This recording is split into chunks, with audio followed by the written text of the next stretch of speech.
And now, our feature presentation.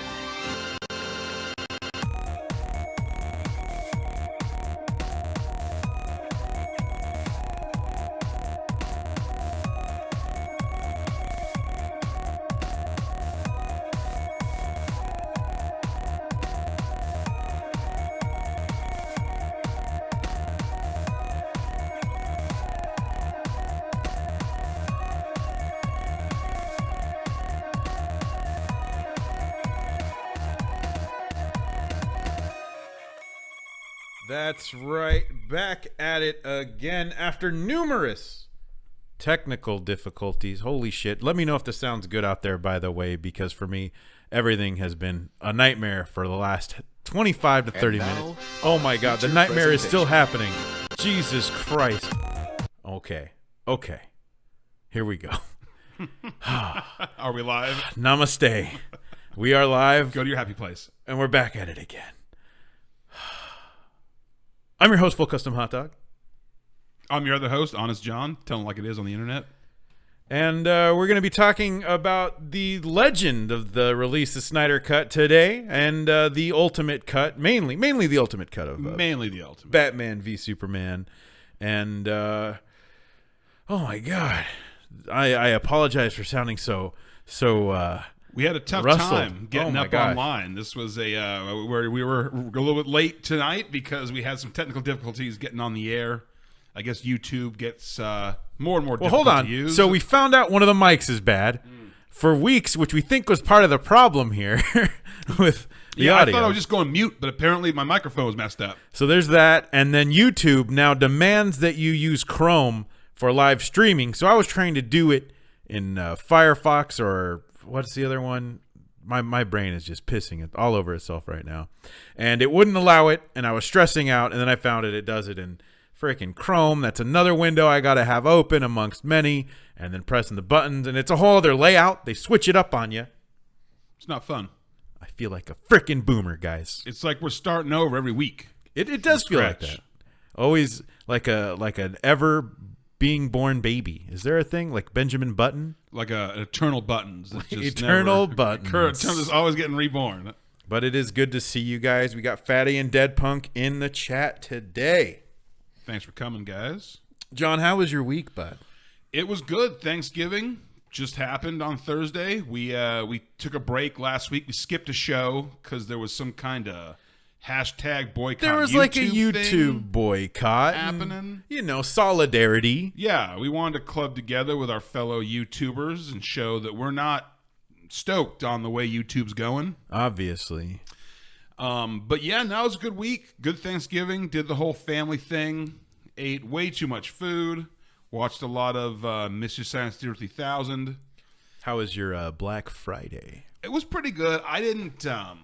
I'm always disappointed in Black Friday You're deals. always saying you're going to get a Switch. I didn't get the Switch again. I know. Mainly because the cash for it is literally sitting in an envelope in a drawer, and you can't use that on the internet. And I've heard that. Walk into a store. Yeah. I'm not going to walk into a store on Black Friday. I mean, I don't need that stuff right away. I'll just order it online. I feel like the store stuff is less bad, though. It depends, I think, on what people are looking for. Like, I was almost like, what was the hot item this year? Like, everybody's got a flat screen TV. There was really no Tickle Me Elmos. I mean, who doesn't have a PS4 or an Xbox at this point? It just didn't seem like there was. And I mean, obviously, I wasn't out there to know, but it just didn't seem like this was a big year for a lot of stuff. Yeah, but it was. Yeah, decent. really. I swore this year, unlike past years, I was gonna Christmas shop for other people on Black Friday. I never do that until like January. I think about that. Well, because that's the thing. Usually I don't either. Usually Black Friday and Cyber Monday, I'm buying nothing but stuff for myself. Yeah, same. But this year I actually got things for other people. In fact, to the point where like, God, did I buy anything for myself? I bought GTA 5. Okay. For the PS4, the online edition. Okay. It was down to like $10 right.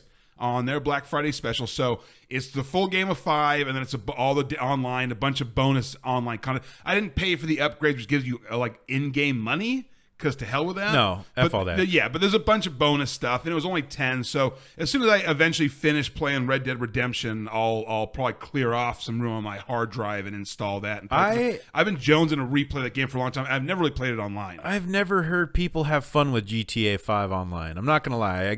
I mean, people are playing it if that's what they're concentrating on, right? Well, it must be, because but people are playing like crazy. I never hear anyone tell me how much fun they've had on I never hear a good GTA 5 online story. You know, it just sounds like pure terror. It sounds like I just hear people get griefed. Yeah, it sounds like it. But I picked it up more just to replay 5. Yeah. Because I've been jonesing I did that to recently replay it. too. And that's like GTA is one of those games that like you play it and you beat it, but it's always fun to just periodically load it up and blow up some buildings and shoot some people.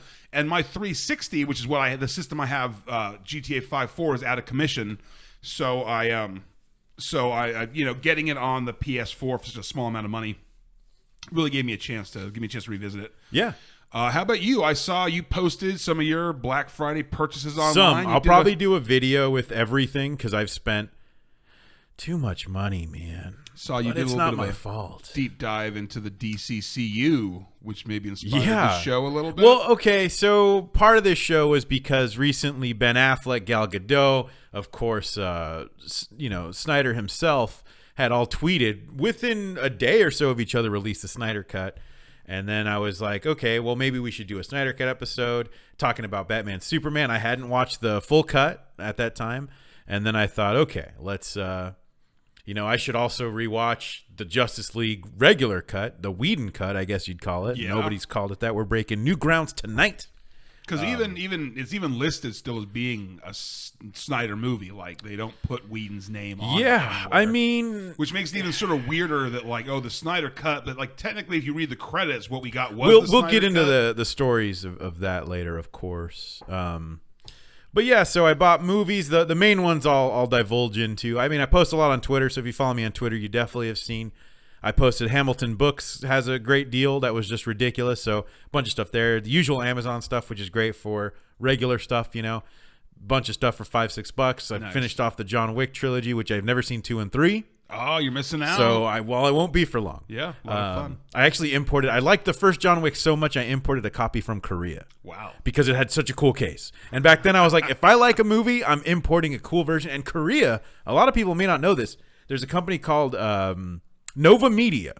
Nova Media does really cool versions of movies, right? All from Korea. Okay. I have one of the coolest versions of Evil Dead I have, which everyone has like 6 versions of Evil Dead. Of course, you have to. Mine is from Korea, and I'll probably do an unbox video of it sometime. Most of my imports aren't here. And it's this cool red case, and it's like number whatever out of 666 or 6,000, something, something diabolical. That's pretty good. And comes with a bunch of picture postcards. Coolest menu on there, too. When you load up Evil Dead 2, it's the hand in the wall. Oh, yeah? And it's just going around when you have the title things. It's rad. Just such a cool release that not many people have known about just because, it's Korean. So if there's movies you really like, and you want a really cool version of it, check out Nova Media stuff. They gangbusters. But Vinegar Syndrome is releasing Spookies, which I can't stop thinking about. Wow. I couldn't believe it at a horathon up in LA, and that movie is something special. Yeah, I only heard about it, and I broke down and watched it on YouTube because I never thought it'd be released, and I had to see it. And I was pleased, and I couldn't believe someone's putting it out. It's a lot of fun. I'll be looking forward to watching it once you pick it up. You can bring it over. We can check it out. I think it's going to have to be a dub feature with that and Tammy and the T-Rex because I think those come at the same time. That would be rad. Yeah. Ultimate double feature. Yeah, so I spent some money with Vinegar Syndrome. Severin, I didn't like their stuff. It all seemed like, outside of my wheelhouse with, I think it's like 70s-esque horror stuff, which just normally doesn't do it for me. So I passed on all the Severin stuff. I picked up some stuff, but mostly backlog. I think an Argento movie, Wax Mask. Ooh, I don't know anything about it. I just heard it's pretty wacky. You can't go wrong with Argento, right? I mean, Giallo in general, fun stuff. I immediately think of Night Killer, which I want to do a really good video on. That's why I haven't done a review of Night Killer, is I really want to do like a good one. I want to do it justice. You take your time. Yeah, I really do. Got to savor the flavor. Besides that, Halo is out today. People are stoked. I picked it up. I've never been into Halo myself. It just seems like I'm not a big online game fan. Period. And like it just seems like Microsoft wants to have their version of every kind of game. Like they want to have their first person shooter and their whatever. Like obviously Halo was very successful for them, but I just was never that impressed with it. I mean, I'm not an FPS guy anyway, but that was like, I mean, I played the first one and I was just kind of like, eh. It's one of those games that I enjoy playing with friends. I'll probably be playing with Fatty at some point, so make sure to follow him on YouTube and Twitch, all his stuff. Fatty, post whatever links you got, bud. We'll definitely be getting down some Halo together. You're actually making me kind of jealous that I didn't spend more money on myself at Black Friday. See, I did the magnanimous thing, bought gifts for other people, and now I'm just regretting it. Could have bought so many more things for myself. I even had things for myself in the cart. Yeah. And the cart was too expensive. I'm like, I got to get rid of this stuff for me. I consider my credit card the emergency Blu-ray fund is what I call that thing. Because I'm like, I could swing it, but I'd rather I just want it, and I'll worry about this later. So you let future you worry about that. Future you can pay that bill. Yeah, I think so. I think it was a good call. I definitely couldn't miss out on spookies and stuff. Granted, there was some other stuff I probably could have missed out on, but it's hard when the deals are coming hard and fast. It's hard to deny them. Yeah, and I'm not gonna. I can't help it. I am weak to the lure of Blu-rays. Looks like in the chat, looks like Fatty picked up some of those VHS case Blu-rays on Black Friday. Very nice. Very nice. Although, I mean, we talked on the show before how it was a letdown that it's not an actual case and just a slip cover. Yeah. It's still a fun design, and you can't go wrong with the price. But I just wish they had stepped up a little more, and it'd be great if it was actually like a plastic clamshell thing. There's a new one of When a Stranger Calls coming out soon. I think Mill Creek does all those VHS covers, I believe. Yeah, like it's worth it. If you don't own the movie, it's a great way to pick it up, but it's not worth double dipping because it's literally just a cardboard sleeve. But it's cool. One last thing. Tomorrow I have a shelfie video coming out, something I've talked about for a long time, and I finally did it. What is a shelfie video? It's a video of your shelf. Oh. Ease. Wow. So you can see, and I did it purposely before I get my Black Friday shit in, because my main shelf in my room is full all the way. Oh, for sure. This shelf, the last 2 rows are games, but that'll be full in no time. And I don't know what I'm going to do once all those Blu-rays get here. I can see you're doing what I do with bookshelves, where it's like you fill it the right way and then you start stacking them on top because you're out of space. I catalog all my movies into an app. So the first row is that should be sci-fi, and that's cataloged in my app. And the next row partially, and that's I have a rough order there. It's gonna be. I always want to do that with my comic collection because there's apps and programs you can. Yeah, you should. I've been wanting to for like forever, but it's just the daunting task of like first getting the program and then like having to go through all those boxes. I think that shit's fun, dude. No, don't get me wrong, it will be, but like, okay, I need space to do it. Yeah, for sure. Like I need I need my parents bring them all over. That's the kind of thing I need. Like I need to go to my parents here and like be like, just give me a living room. If you ever want to do that here. Obviously, we've got the space for it. So, if you don't want your living room for a few weeks, it helps. It helps to have. Dead Punk. I use My Movies Pro. There's a newer version that has 4K stuff out, so I use that one because I'm hopefully going to be getting into 4K within the next few months. I've got that Alita release in 4K. I picked up the Tammy and the T-Rex is a 4K, so I got a 4K disc of that. I'm actually kind of on the fence about 4K. We should almost do a 4K show. We could. Because I watched, for the first time ever, I watched a 4K movie. I watched My Cousin Vinny. On a 4K TV? On a 4K TV. Because, it was my girlfriend's parents' place, and they got money. So, yeah, it was a 4K TV, 4K Blu-ray player, 4K Ultra HD copy. And it looks kind of weird. Because, okay, it obviously looks really sharp. But it's almost like they went in and completely redid the movie as CGI or something. You know what I'm saying? There's something with the way everything moves and looks where it doesn't look like a film anymore.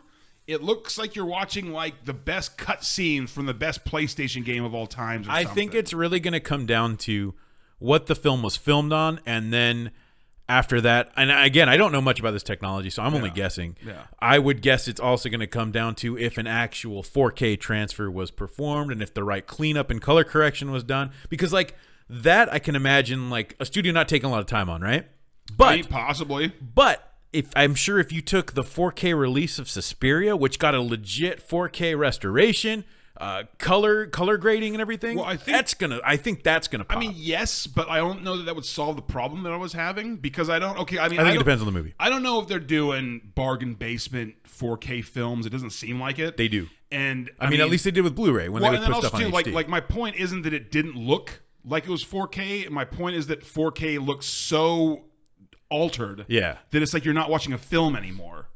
Like the idea, like, well, if I took the Mona Lisa and went in and repainted it myself, that sounds weird. You're not looking at the same painting, and that's what I'm saying. Like, it doesn't look like a film that was shot on film.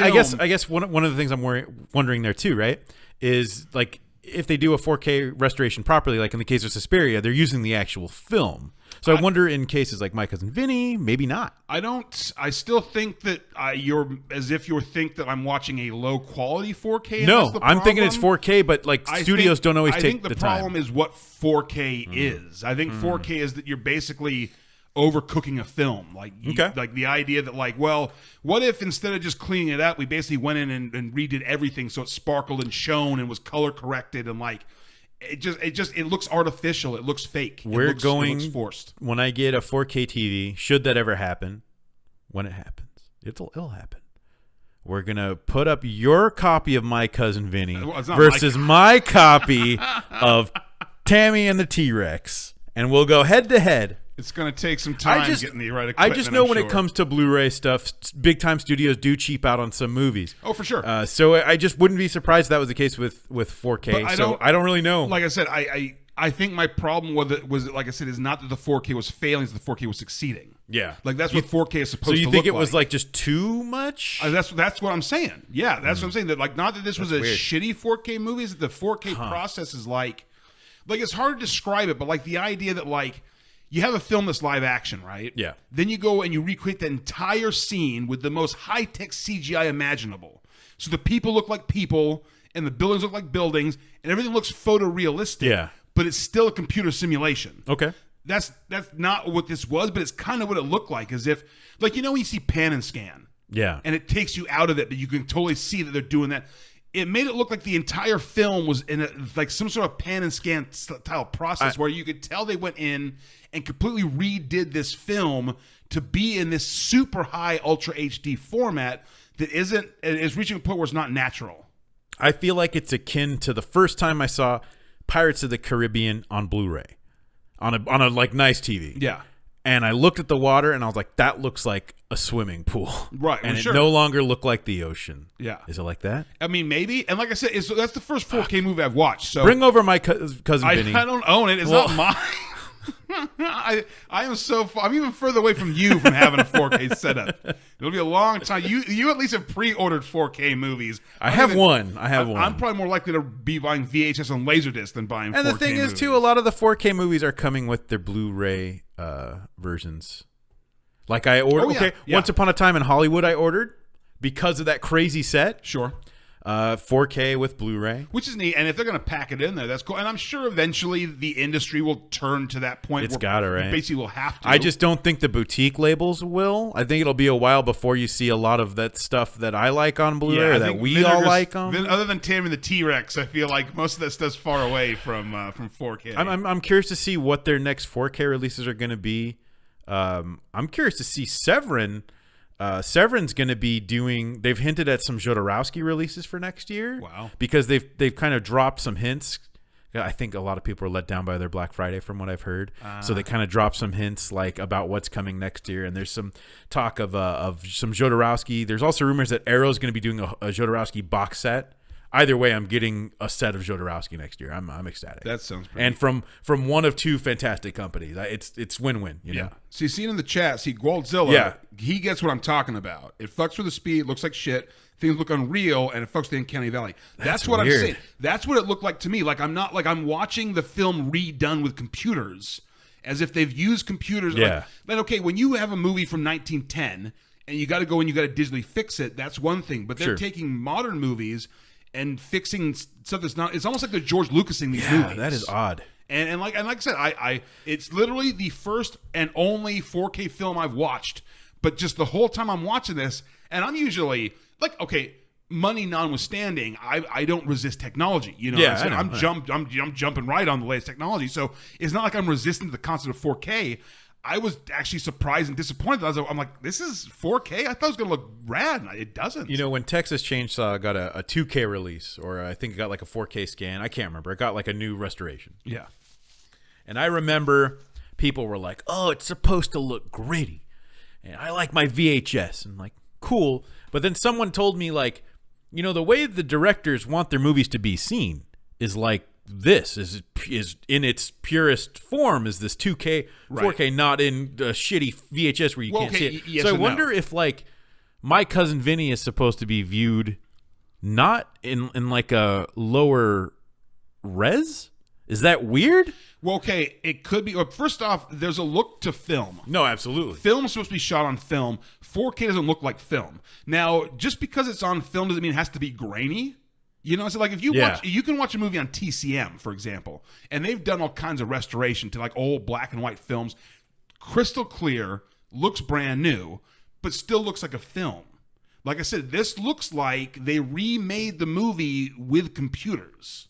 Yeah. Like, God, I got to see this now. And I've never wanted to watch My Cousin Vinny so badly. Have you watched a lot of other? I mean, because you don't. I haven't seen any 4K okay, ever. So this thing, like, because I don't know. This was the first. I'm going completely on assumptions on my end. Right. So and maybe with more experience, like I don't know. But it's so weird to say too. With like more eye experience, like I got to level up these fucking things. It's like well, and it's weird how that sort of works. It's like how like the theatrical 3D sometimes takes a couple minutes to kick in, like your eyes have to adjust or something. Fatty says Predator Blu-ray looks like snowy shit. Yeah, I heard there were some complaints. I think that's why I don't own Predator on Blu-ray, is I kept hearing about it looking waxy. Yeah, that's one of those examples where they literally just took the DVD file basically and burned it to a Blu-ray, but they did no resolution upgrades, no fixes, no nothing. That was just they really cheaped out. And also, Dead Punk was stoked on Severin because he likes low-budget B-70s horror. Dead Punk, what do you think was the best of that bunch, by the way? I was kind of looking at I think it was something about the Living Dead girls or something. I mainly heard complaints from a couple people who just, you know, that's not their bag too much either. And also Severin's Sight was just butt cheeks compared to Vinegar Syndrome. I had so much trouble. Was it the sale wasn't good or the titles weren't good? No, a lot of it was the site having trouble staying up, and then some people just didn't like the titles. Like they were all from that point, like Dead Punk notes, 70s B grade stuff I don't know about, and I'm afraid to blind buy. You know what? I've been watching a lot of 70s B grade stuff. There are so many up on Amazon Prime, like Filipino horror movies with blood in the title. Okay, there's like the Blood Drinkers and like the Blood Zombies and the Blood Brain and the Blood Doctor and the Blood Waters and like weird. They were all shot in the Philippines. Yeah. They all have. They're all Filipino. They're not like Italian or something. No, they're probably made by Italian companies or by American companies. They're shot in the Philippines. I don't know the actual. I only ask because Zombies 3 and 4, maybe even 5, were shot in the Philippines. Oh, it very much has that same type of vibe. Yeah, and so like almost maybe like there was the whole spaghetti western thing in Italy. There must have been a Filipino horror thing. It was just something because they talked about it on the extras, and they talk about how it was cheaper to shoot. One of the things that was interesting, they kind of mentioned how they hated each other's food or something. Huh. Weird. I forget. It was cool though. But it's just it's crazy because like I said, they all have blood in the title for some reason, and they're not sequels or anything. They're not related to each other. It just kind of comes up. But I've been watching a bunch of those recently. They're not H.G. Lewis. No, not at all. But a lot of fun for what they are. Man, so 4K. Who knows? We might, like I said, we'll have to do a 4K show in the future because we just got to get some so much explanation. We just need to go down to like Best Buy and hang around in the audio video section for a couple hours till they kick us out. Say, hey, could you put on my buddy's copy of My Cousin Vinny? We brought Tammy the T-Rex and My Cousin Vinny. We need to tax this system. Can you put these back? These both on simultaneously next to each other. Dead Punk, how long did it take for you to make a transaction at Severin, by the way? And did you get as stressed as I did? It took me, like, no joke, like a half hour or 45 minutes to buy anything from Severin. Vinegar Syndrome was a snap. And I felt bad complaining, but I was so frustrated. You know, I think of the years of dealing with, like, MattyCollector.com and stuff back in the Master Universe Classics days and stuff just kind of soured me on the whole. Yeah. Like, Black Friday when it requires any effort. Yeah. Like, if I can literally just go on Amazon and throw things in my cart and buy them, okay, fine. But if it's the kind of thing, even online, where like, oh, you got to be there when the door's open and your site's going to be bogging down and you might not get what you're like, at this point, I don't care anymore. For me, it's just like, we only have 500 of these, so get in your order. Oh, my God, our site's just wildly unstable. And it's just, oh, my God. Help us out here. Dead Punk Gays, Blood Drinkers, Beast of the Yellow Night, and The Twilight People. I've watched all of those. Give me some deets. Usually there's topless native women. Okay. Some kind of a mad scientist. Sometimes I'm trying to think if it was. I wonder if it was the Blood Drinkers. One had like 2 mad scientists. It was like double your money. 2 mad scientists. And then there's usually some kind of a zombie type thing. Recommend one of those for me. What was the one? Hang on. He said Blood Drinkers, Beast of the Yellow Night, and Twilight People. Yeah. Well, from those ones, I would say the Blood Drinkers. And I'm going to recommend, I actually wrote a note to myself. Also, Death Head Virgin. Okay. That was another one. Doesn't have blood in the title, but that's another Filipino one. That one was fun, although the wheels do come off at the end a little bit. Okay, so one of the ones Dead Punk recommended me. The Blood Drinkers. Blood Drinkers. It's okay. on Amazon Prime right now. I'll try to give that a watch. Check it out. And we've got I'm probably not saying this right. Jory Hertog's in the chat. Taming the T-Rex is going to be great. I heard that all the screenings they've done. Well, okay, I've heard from 2 people who've gone to screenings, but that's 100%. Right. To be fair, I'm obviously very excited about this release. By the way, people said the crowd just lost their shit for that movie. That's great. Yeah, I'm ecstatic. Ecstatic about that. God, it's a great time to collect Blu-rays. Like I said, you've got to give me at least a chance when it comes in. You've got 24 hours Yes. from when I get my hands on those movies. We will do everything in our power to make that happen, and then you can do the show right afterwards and spread the word. We're absolutely watching. We could even do. So before we get into Batman vs Superman, we do have our next 2 shows planned. Should we say what the next one's going to be? Sure. The next one's going to be, we don't have a title yet, but it's going to be about cryogenics, the true story of cryogenics and cryonics, and of course it in film and media. Yeah, we'll talk about it theatrically. There's actually, I passed a cryogenics place in my girlfriend's town. Is it the sperm one? I don't know. There's I just thought an it was animal funny sperm one nearby. because it said cryogenics on the building, and I'm like, oh, hey, that's what our next show's going to be about. See if they can put our heads in there. I find out if maybe they only deal in sperm, but I'll swing by and find out. Most places only deal in sperm. It's like, we only freeze sperm now. It's much easier than freezing heads. There was a place in the town next door that would cryogenicize animal sperm, and it was all over their car. They'd have like sperm on the car, not actual sperm, but sperm logo, which is a ballsy logo. Why would they cryogenically freeze animal sperm? If you really like your dog and you want his child, maybe? Sure. I don't know, man. I couldn't believe it, but I'd seen it numerous times, and now that I think of it, I haven't seen it in years. So maybe it was a fad. if you guys ever need your animal sperm frozen, hit me up. Use the offer code Full Custom Podcast. Get 10% off your first donation. Only endorsement I could get us. So yeah, so we've got our rest of the month planned. So that'll be exciting. And we've got a, I won't say what it is. We've got a holiday themed show coming up. We'll definitely talk about it next week. Yeah. For sure. Whew. Let's talk about it. Batman v. We're going to talk about a few things, I guess, right? We're going to talk about, well, okay, yeah. We're going to talk about Batman v Superman, which of course will lead to us talking about, in some ways, the whole DCCU. Yeah. And then the Snyder Cut of the legendary Snyder Cut of Justice League, and then of course the phenomenon that has built up around, because this just won't go away. This just will not die, and it's almost unbelievable that Warner Brothers is leaving this kind of money on the table, because if people bitching this much about it, if they release the Snyder Cut, you better believe they're going to sell a whole bunch of Blu-rays. Yeah, I mean, it's not even just that. I don't think we've talked about this on the air, but you just do a Fathom event for the Snyder Cut. That will, dude. When I saw 3 from Hell. That was almost a packed house. Yeah. In our little sleepy burg. Right. Let alone something like this. Oh my God. Yeah, if they did a Fathom event, and you do the Fathom event, release this, you put the Snyder Cut out, little documentary at the end, Q&A. Yeah, Q&A, Blu-ray available in stores 6 weeks later, it'll be huge. And I don't know, I get Warner Brothers that your DC cinematic universe didn't work out exactly how you wanted, but I don't see any reason to not capitalize on what you have. There's a legend that says that Zack Snyder actually has a copy of his cut. Oh, I believe it. That's what I have heard in some of my research. So if you don't know what the Snyder Cut is, well, hashtag release the Snyder Cut refers to the Snyder Cut of the Justice League, which I don't even, where do you start with the story? Justice League, obviously part of the DC CU, coming after Wonder Woman. Right. And ended up being put out by Joss Whedon. Wait, was it before Wonder Woman or after? After, okay. I think.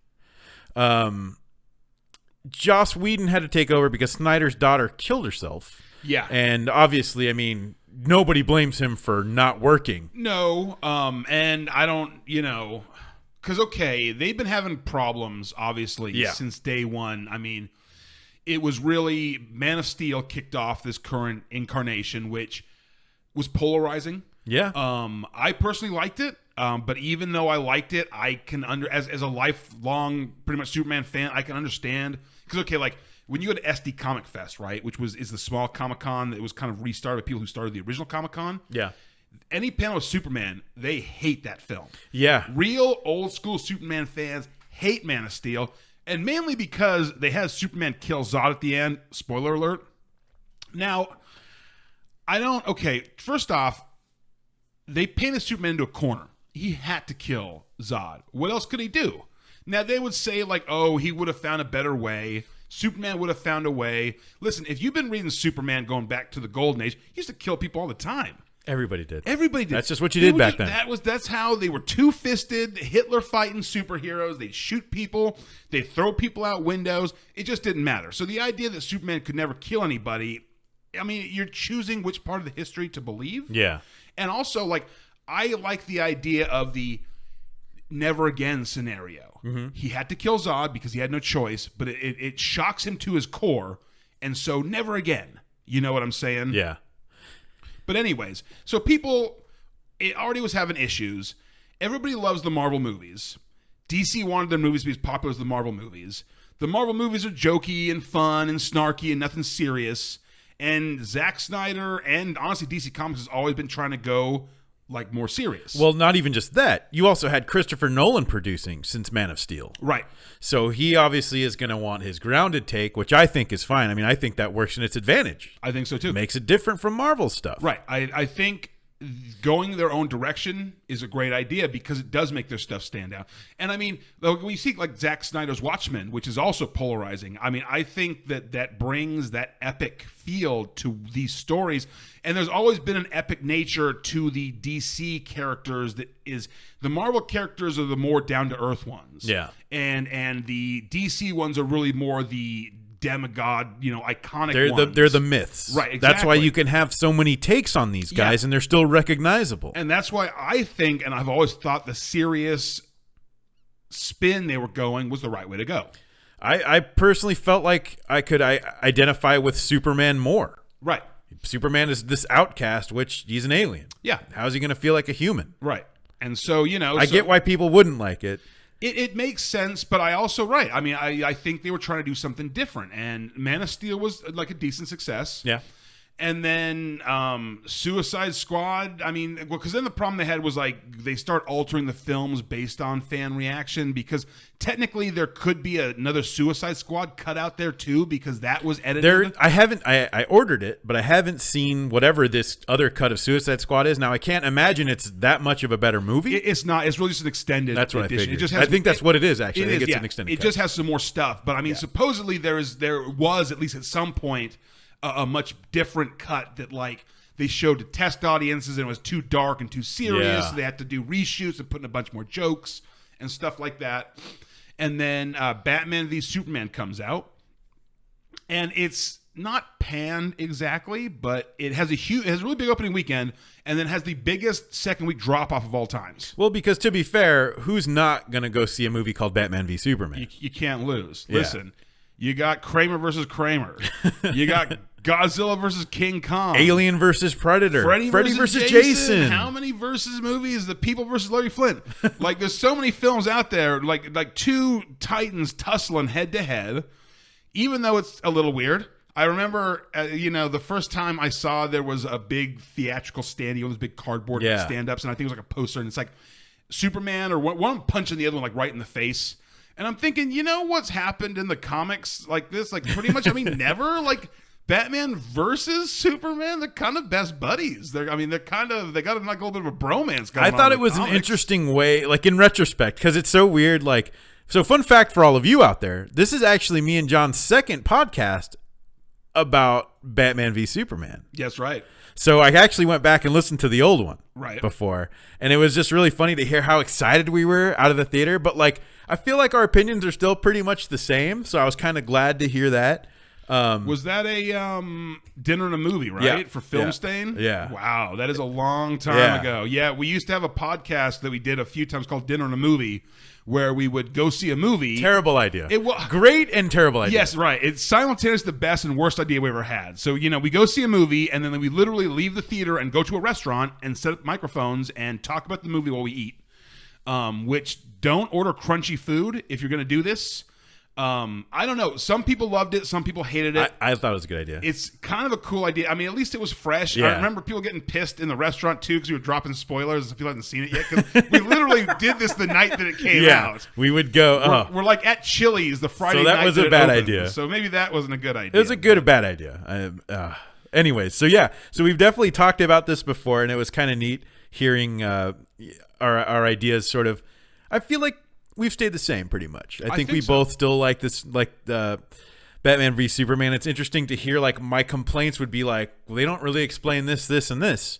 Hey, Ultimate Cut's here. Well, right, and that's what I was going to say is the Ultimate Cut was with the one that got released on Blu-ray, and that honestly received much better critical. It was like, almost like they shouldn't have cut it. Like they cut the film to its disadvantage. But see, here's the thing. Too much out. I don't think that the cut of Batman v Superman was due to them not being sure how to shape the DC cinematic universe, right? But I do think the reaction to it is why all the other movies went through hell. Oh yeah, for sure. You know, for sure. And that's you. I mean, you can't create. I mean, you should create art in a vacuum, even though you really can't in this day and age. Especially with a comic book movie, with a franchise. It's just tough. I mean, and I think we've talked at length about this whole thing. Like DC did it, and Universal Pictures did it with their whole Dark Universe thing. They're already trying to do it with this new Scooby-Doo movie, with creating this Hanna-Barbera cinematic universe. Oh, really? Like, oh, yeah. I haven't heard that. Have you seen the trailer for this 3D CG Scooby? Well, okay. I am not a Scooby-Doo fan at all. Okay, well, I have a love-hate thing with Hanna-Barbera. The only really good things that Hanna-Barbera ever created was Scooby-Doo and the Flintstones, and even those were kind of derivative and rip-offs. Yeah. But, like, okay, but the only takeaway from the new Scooby-Doo trailer that I got was the fact they're introducing the Blue Falcon. Okay, sure. Because the idea they want to do a Hanna-Barbera cinematic universe.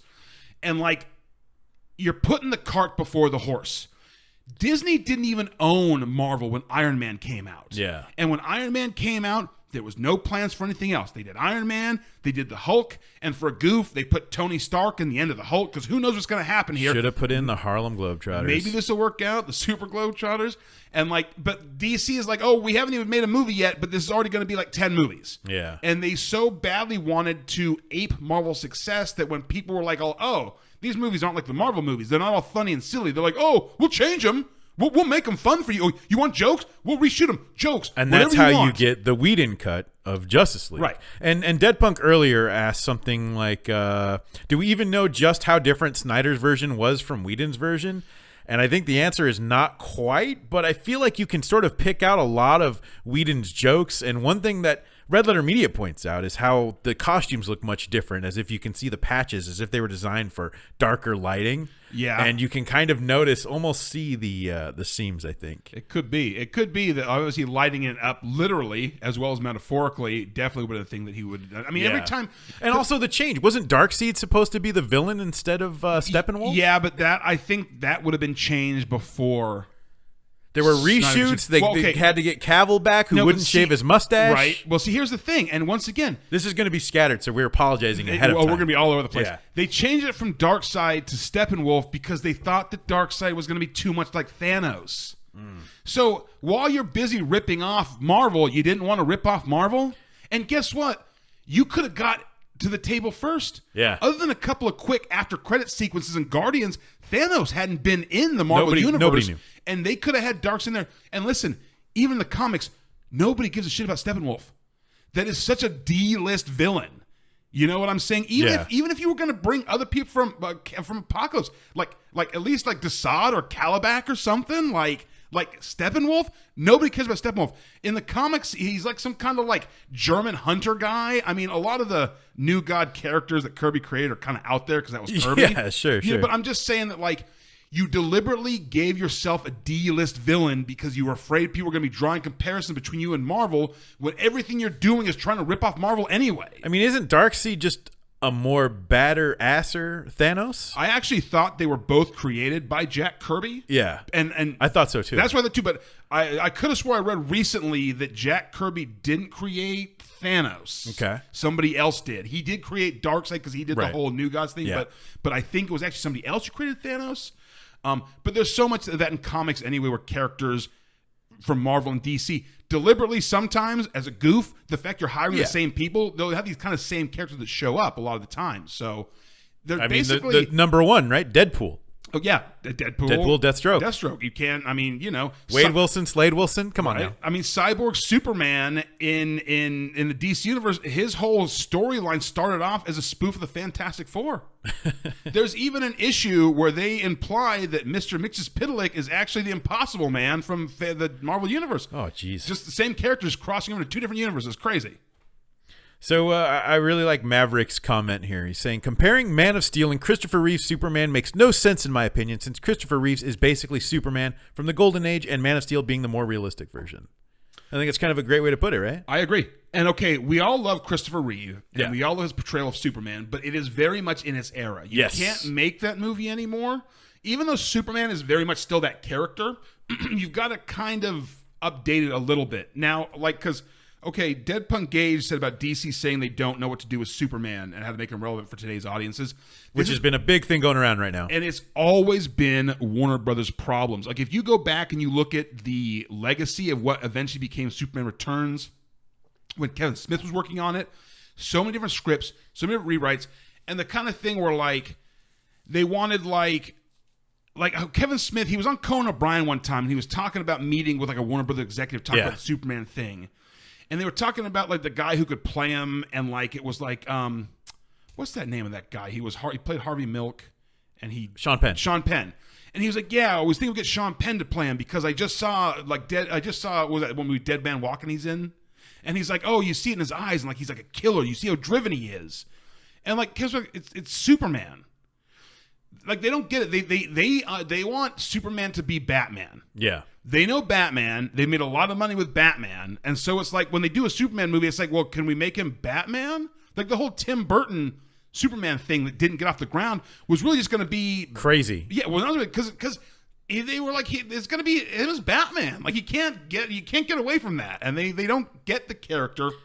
If you haven't seen it, by the way, out there, Death and Return of Superman, a documentary about the ill-fated Tim Burton Superman movie, written or almost written by Kevin Smith, almost starring Nick Cage. You've got great concept sketches, some things that end up showing up in Mars Attacks. You get to see the costume, which had weird layers of plastic and glow rope. Yeah, like lights and stuff. It's but really they were going to crazy. have a flying sarcophagus because he dies. Yeah. It was just off the rails, which I would have loved to see. Doomsday was supposed to have a bunch of faces on him, and was going to be basically Parasite, more or less. Wow. It was just crazy. And the worst part was as who was it? Warner Brothers. They started going into some rough financial situations, so the budget would shrink, and so would the scope of the film. Very, very interesting. So highly recommend that. That was on Amazon streaming. It should be still. I need to see if that is. I think you need a Star subscription before, but I don't know. I definitely saw it on regular. Sign up for the week trial. And in regards to the what should we do with Superman thing, someone pointed out that maybe they actually mean how do we make this marketable for Chinese audiences, and that sort of got me in the feels right there. Got me in the heart. I can see that, but like honestly, as true as that is today, they've always had a problem even before China was the big box office Joker white whale that it is. Didn't do anything in China. I don't even think Joker played in China. It sort of ignored the foreign markets, and it's a very American film in the sense that like I feel like it might not be relatable to people who don't. I don't know. I feel like, and like, even though I've said it's the only story that could take place in Gotham City, I don't know if that would relate as much to other audiences. Or maybe Chinese people just don't like clowns. I don't know. I would do Kingdom Come, Logan style, but mostly Superman. Yeah. A sad old Superman where everyone he loves is dead. See, okay, and that would be rad. I would love to see Kingdom And then Come you just Superman. play Johnny Cash is hurt, and he's working on the farm by himself. But like, I think that they Easy done. Give me money. They don't get Superman because Superman represents, I don't know, goodness and light, and there's nobody who's less full of goodness than a Hollywood executive. They don't understand, like okay, Superman does selfless acts. If you are in a boardroom in Hollywood, you don't understand the concept of selfless acts. You know what I'm saying? They don't understand the concept of a hero that doesn't have a dark villainous side, because there's no heroes in Hollywood. Yeah. There are no heroes in Hollywood, especially not anymore. Yeah. And they've been trying to make this movie for a long time. They've been trying to make Batman versus Superman since like 2001. There was actually right after. Let me see it here. What was the? I think it was after Batman and Robin kind of tanked the franchise. You know what I'm saying? Yeah. They were looking for other things to do. So in 1999, they promised a new studio at Warner Brothers promised 5 tentpole franchise films a year, and Superman and Batman were going to be the franchises they were talking about. So they talked about doing a Superman versus Batman film. So there's a script going back to old as 2002, in which is later on, Batman gets married and the Joker kills his fiance. Ooh. Which this actually sounds a lot like the plot for Injustice, the fighting game. It reminds me of wait, they kill Superman's fiance? No, or they Batman's? kill Batman's fiance. Because that reminds me of spoiler alert of a 6-year-old comic, Widening Gyre. Ah, that's what Kevin Smith wrote. Yeah. We were just talking about him. Batman Right. pees his pants. That one pissed a lot of people off. Batman got a pee-pee sometimes. I get that. I can relate. It I relate to happens. Batman now. It happens. I was more pissed at the Joker admitting that he bottoms from the top in that comic. But so Batman wants revenge. Superman tries to prevent him from getting revenge, and the two eventually fight.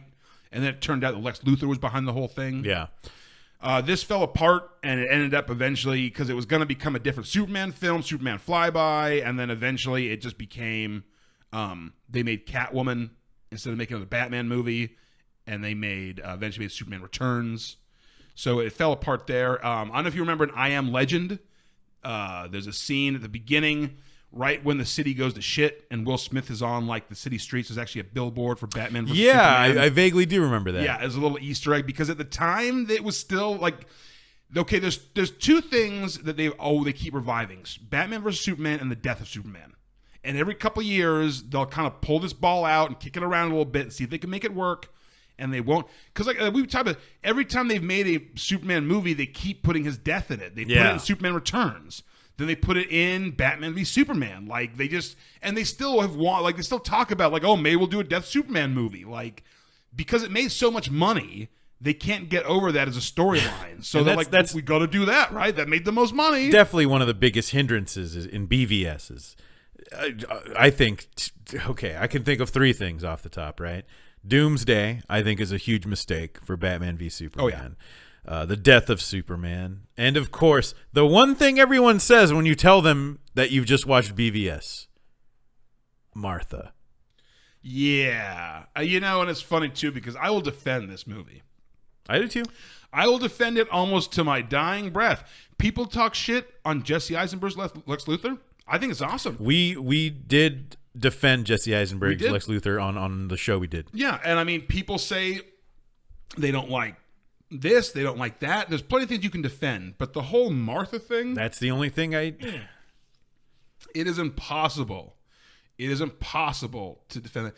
Like, the very first time we saw this movie new in theaters. Yeah, we were there, opening night. And you see that, and it's like... I forget who it was, but somebody made the joke, like, did we just become best friends? I think it was David. Like stepbrothers, basically. Yeah. That's so it turns out because their mom has the same first. Like, what? Like, really? You know what's also, too, blows my mind. I never made that connection. I never did either. I've got a million Batman comics, and I got a million Superman comics, and it never occurred to me their mom has the same name. It's weird. So Dead Punk was going to say the casting of Eisenberg as Luthor, and I even watching this, even the first time, this time, anytime, I like his Luthor because it doesn't seem like the Luthor everyone knows. It's like that Luthor's son who's just pissed off, vapes aggressively, has a Minecraft server, and is just a raging atheist on Twitter. Oh yeah, no, it's He's great. just ape shit. It's a great, like, yeah, like He's so neurotic. If you picture like the barrel-chested, like robber baron billionaire Lex Luthor of like the John Burns Man of Steel run, this would be his kid. Yeah. This is the entitled .com millionaire son. Dysfunctional. Got the keys to the kingdom, has never known anything normal because he's always grown up rich, and he's running this place like it's his own personal piggy bank. Yeah.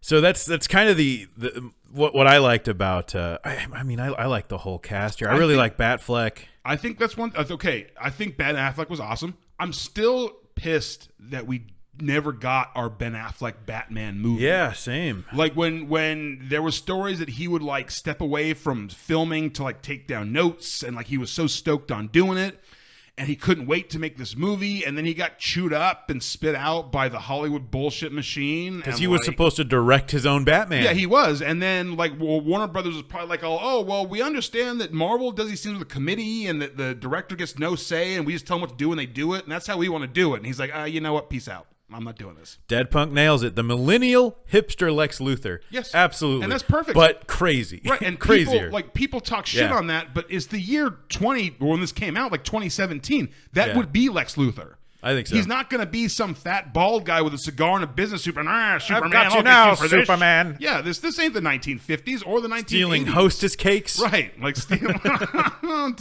chaining Superman to the wall so he can get his delicious peanut butter. It's not how, like people talk shit. I thought there's so many things like that I thought like, no, that's doing it right. Yeah. I mean, Doomsday they could have done right. I don't understand. Okay, when I rewatched this, I was like, they should have just done Eradicator. Because he's like a Kryptonian being or something, right? Right. And just have him on the ship or some shit. I don't care. But just anything but Doomsday. Or how about Parasite? Parasite, like the thing was already practically Parasite anyway. Just have it be Lex Luthor, and he, cooks up something, and then, it ends up just absorbing Superman's powers and stuff, like anything like that. Sure. Or if they were gonna do Doomsday, if you were gonna do it, go all the way with it. Yeah. Like there's not enough time. There's not, and he only kind of starts looking like Doomsday right at the end. And it's like, if you were gonna do it, do like the comics. He busts out of that thing. He's in a containment suit. Yeah. You didn't see what he looks like. Yes. You know what I'm saying? And as they fight, more of the suit rips off. And when you finally have the big fight between him and Superman, where Superman dies and the suit's like torn off, have it look like doesn't look like bone spurs and everything. Absolutely. If you're gonna that would have been iconic. That would have been great. And it's almost like, oh well, we kind of want to do Doomsday, but maybe we want to save it for later, so we'll kind of make it a proto Doomsday. So maybe it is, maybe it isn't. Yeah. And like either shit or get off the pot. If you're gonna do Doomsday, do it. If you're not gonna do Doomsday right, make it any other Superman villain. Yeah. Why not? Plenty of them would have worked. You've got time for Doomsday. That's the biggest takeaway. Dead Punk Aces should have done Bizarro. Sure. And it's funny because you can totally take the comedic element out of that. Yeah. It like just like in the Man of Steel reboot, basically he's a failed Superman clone. Because you could Lex even tries to clone Superman, and it just turns into this Frankensteinian monster. Or Lex Luthor is analyzing Zod and finds some weird particles tied to the Phantom Zone, which leads him to discover the Bizarro planet. That could be it too. Done. Yeah. Give me money. There's a lot of ways. Where are you, DC? I know. I swear it would just give us I will write you your Superman movie, Warner Brothers. Just give me the check. I'll do it for $40. I'll make it happen.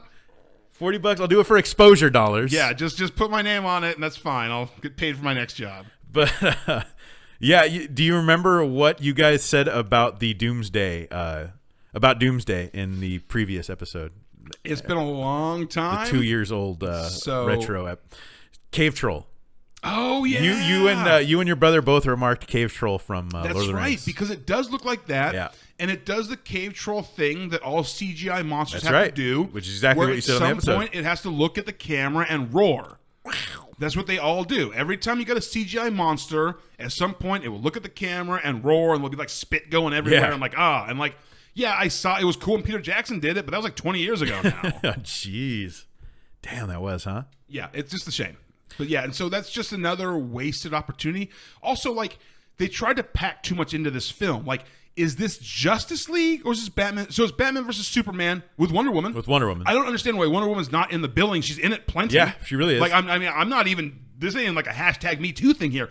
It's totally a Batman, Superman, Wonder Woman And you know, movie. watching the extended cut, you definitely get a feel, because the movie can now breathe, even though it's tying up like 4 different plots or something. You know, her role makes a little bit more sense, and it feels less tacked on. Yeah, for sure. So, but this, if you once again, if this is Batman versus Superman, it's not Justice League Zero. yeah, have him get Lex Luthor's flash drive and see that there's other superheroes out there. Plant those seeds for the next film, but let this movie be its own movie. Because at this point, when you've got Superman, Batman, and Wonder Woman fighting Doomsday, and the Flash showed up earlier and Cyborg and stuff, this is just Justice League. And I almost wonder if Snyder gets too excited, because there's people who say, and I actually did a Blu-ray review of this one, and I probably, if you're gonna watch that, I'm probably gonna rehash some of these points. But some people say that Zack Snyder doesn't like or respect the source material, and I think he's just over ecstatic, and I think he has these ideas and he wants them all in there. It could be. I mean, there are. I don't think there's anything that shows that he's not respectful to the source material. I mean, even you see things, okay, even like the way that they create Doomsday, quote unquote Doomsday, by combining Kryptonian DNA with Lex Luthor's DNA. That's basically how they create the new Superboy in the whole Death and Return of Superman. Like, there's so much stuff in there that is still paying homage to the comics. That, like, I don't think this is the kind of thing just going out and like the Tim Burton Superman movie. Yeah. Was just completely out of left field. Like, that is like literally like, I think Tim Burton saw Superman comic once, so he gets there's a cape and an S shield, and that's it. And everything else he's just coming out of with his own. And I don't think Zack Snyder is that kind of guy where it's like, oh, these are dumb and I'll just do what I want to do with it. Because I think there's too much stuff that they get right to say that he doesn't respect the source material. Definitely. How great would it have been, though, if Lex is about to make this goofball clone? I think it even states in the extended version that it's going to be a mutant, because I don't remember that part. Yeah, they call it like it's like an abomination or something. Right. It would have been great if Superboy comes out and then he like takes Lex's leather jacket and he's got his little jacket on. He's got like the sunglasses with the round little things. Like, hey, man, I'm Superboy. It's like, oh my God, it is an abomination. Oh, what no. have I done? I killed us all. So, did you watch the Ultimate Cut recently? I did. Me? It's funny because I saw your picks, and we talked about doing the show, and it's like, and you had watched it, and you're like, all right, I should watch it. And so, like, I went to see, like, oh, is this rentable on Amazon Prime? And I went to see the Ultimate Cut, and it's like, no, you can only buy it digitally for $20. Whoa. But then I noticed at the top, it's like, oh, you bought this on July 19th, 2017? And sure enough, it was in my stacks. I think you did get it on sale or something. It was on some kind of sale when it came out. I just forgot. Because I remember, so one of the first scenes, it was almost like a week, if that, a week after the film came out. They were like, oh yeah, here's a scene that was supposed to be in there. And it's the scene with Lex Luthor and Steppenwolf. Yeah. Just after the fight. Yeah. And I think that's one of the more crucial scenes that they add, personally. That's also a scene especially because it sets up Justice League. And that's also a scene they never should have cut. I mean, the fact I think they released it like a couple days after the movie it was pretty quick. And same thing. I've never seen that happen, by the way. Well, and I think because they, like, okay, it was going to be their after credit sequence. And then just like the whole, like, not using Darkseid thing because it's too similar to Thanos, they were like, oh, well, we don't want to do the whole Marvel thing. We don't want to look like we're ripping them off, even though we're totally ripping them off. Yeah. So we won't do an after credit scene. Stupid. Really stupid, because that scene was awesome, and that's the kind of shit, all this after credit stuff, really, who's kind of started all this? It was the end of Batman Begins. What do you mean? It wasn't an after credit sequence, but the very last scene of Batman Begins, he's on the roof talking to Commissioner Gordon, and Commissioner Gordon's like, hey, I hear there's this new guy going around, seems like a weirdo, could be up a street, and he hands him an evidence bag with a Joker playing card in it. Literally, that's right. There was like 3 or 4 Batman fans in the front row, and like their semen hit the screen when that scene happened. That's doing it right, and that's what those after credits, like, you get people excited. They leave the theater. They can't wait for the next installment. So they had a scene to do that, and they just cut it out. Why? My problem with Marvel's post-credits scenes is I always felt like, is this going to matter to the movie I'm going to watch? Like, how are they going to write this in? Sometimes it felt like they were just kind of these weird plot lines that they just were like, I don't know, writers, you figure it out. Well, some of it's tacked on. Like, I forget one of the movies that, one of the Marvel movies, the after credit scene was just a clip of Ant-Man or something. Yeah, it's literally just a clip of the next movie. Like, it's not like they filmed a scene for this movie to set up the next one. They just cut in a scene from the next movie they were filming. Like, and it's more like this one that pissed me off about. Was it Venom? When after the Venom has no post credits, it's just multiverse, right? But it's stupid. It's a trailer. I hate it. I got so mad. Yeah, it's so stupid. It's literally just a trailer they show you at the end of the movie. But then people are like, oh, like damn, like Venom's part of this Spider-Man multiverse. This like no. I thought Venom was gonna pop out and be like, right? Like no. They showed you a commercial at the end of the movie. That's not an after credit sequence. It's just a commercial. I couldn't believe they did it. Yeah, that was I'm still mad. Dead Punk thinks Snyder wasn't a mainstream comics fan, but more of a fan of fringe characters like Watchmen, Swamp Thing, or Sandman. I could see that because I think Watchmen is absolutely. I mean, obviously it's not faithful, but I think it's pretty damn on point, and I think it's a great movie adaptation of a comic. Oh, for sure, I agree too. But to me, that shows that he appreciates the art form, and the medium because he's enjoying the finer stuff. Well, he's also a very visual director too. I mean, even if you watch, like, I think Sucker Punch, and I might get hate from this, I think that movie's garbage, hot garbage. Visually though, looks great. Oh yeah, for sure. I can't stand that movie. I think it's god awful, but I think that's one of those films where he just wants to show and flex his visionary chops and make some video game cutscenes. His style fits comic books. Yes. His style, like, okay, because his whole slow-mo thing, we all know that's like what he does. That's like his J.J. Abrams lens flare thing or whatever. But like when Watchmen opens and that first fight between the comedian and, I mean, it's just so epic. Yeah. It just works so well. Like, I thought Zack Snyder was the right choice to foster these DC films in, and I don't think it was a mistake. I think the only mistakes they've made have been taking away the creative control of the directors. Yeah, ousting Zack Snyder, forcing directors to do reshoots and to put in jokes, and even stuff locking what's his name out of the editing room for Suicide Squad. Yeah, exactly. That's like every choice that the studio has made to separate the creator from these films. That's what's responsible for these films sucking. Dead Punk says Venom had the setup of introducing Cletus Cassidy. Yes, but the post credits at the very end, at the end of the credits, it is a commercial for Spider-Verse. But the Cletus Cassidy thing is cool. Is cool. And that's and this isn't a complaint. Very cool. This isn't a complaint against Venom because that thing at the end isn't part of the film Venom. Yeah. It's something Sony literally made you watch at the end of the film Venom. Gotcha. Gotcha, bitch. Forced you to watch another commercial. Just put some Downy sheets in there so I'm watching a different commercial at the same time.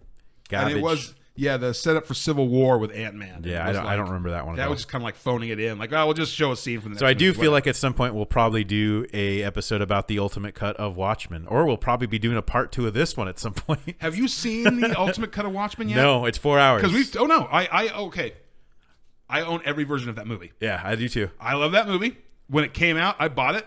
And then the director's cut came out, and I bought that. Yeah. And then the other version came out, and I bought that. And the ultimate cut came out, and I bought that. And the ultimate cut, adding in the whole Tales of the Black Freighter thing, that's the tipping point. Of course. That is taking it too far. It's ballsy. It's ballsy. And I love that they did it. And it's a neat idea. But it just takes you out of the film. Oh, yeah. It's like just one of those things that, like, you went too far with this one. But, man, we need to watch that movie, and we should just do a show about it. We could do a whole show on The Watchmen. We could. We should watch that ultimate cut. We probably talk will. about We could do it maybe next year for sure. We should lead them to Comic-Con.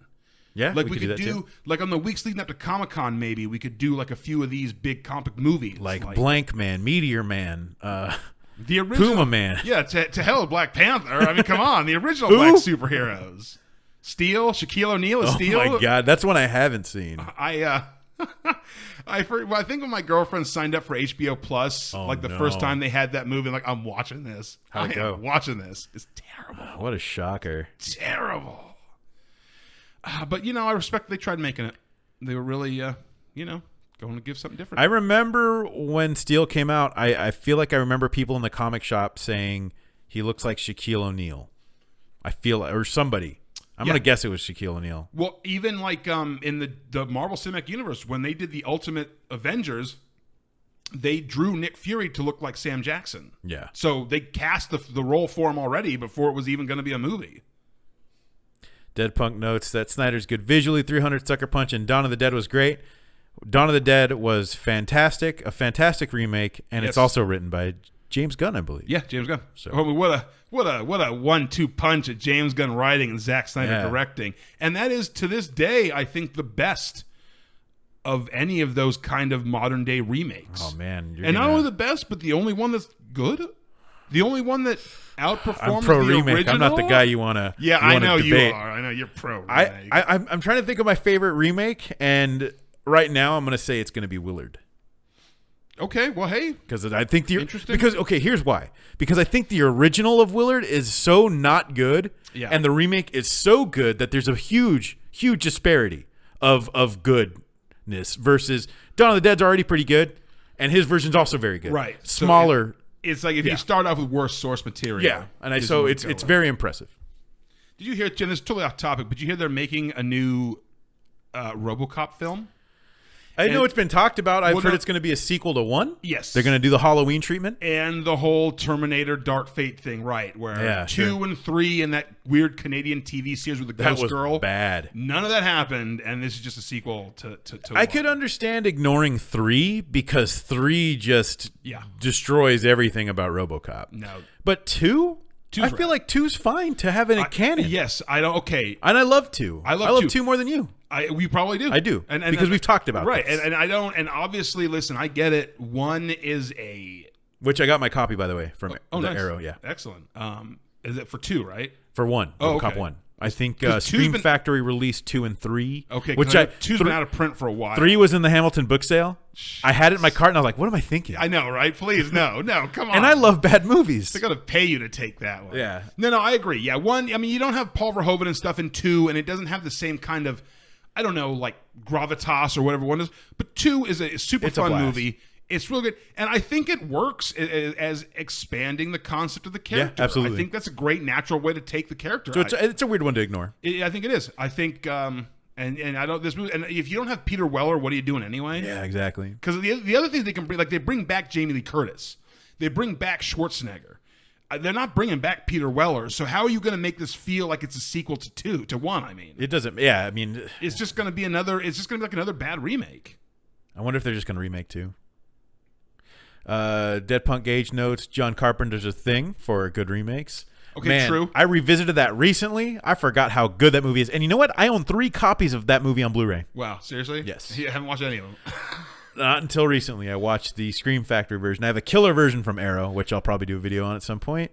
Gwalt notes his favorite remake is Friday the 13th, 2009, which I think is a great remake. And then Gwalt changes answer to The Thing. Better choice, Gwalt. Definitely. I agree. And this is kind of me. I never consider the John Carpenter's thing to be a remake exactly because it's kind of more like a spiritual sequel.